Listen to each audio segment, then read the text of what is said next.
If the king touched any human with his glove, that person would instantly turn into a stone statue. In just a few days, the king had turned all the beautiful girls in his kingdom into statues. One day, a couple passed by. They stopped after seeing the statues because they looked so real, as if they could come to life at any moment. Suddenly, the king appeared there. With a smile, he said, "I made these statues with my own hands.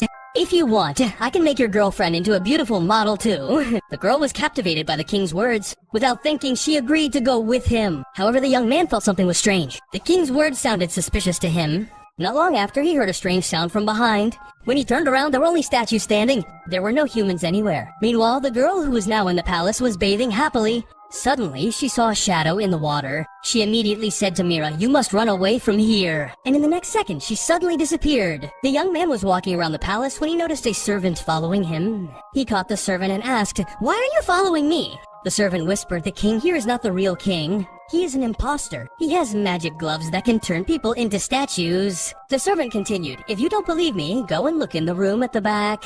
The next day, the young man entered the room. Inside, he saw hundreds of statues placed there. He was very worried about his girlfriend. He ran quickly to the palace. But when he arrived, the king had already turned Mira into a statue. Seeing his girlfriend's form turned to stone, the young man was speechless. Tears began to flow from his eyes. Then the king reappeared. He smiled and said, "Now it's your turn."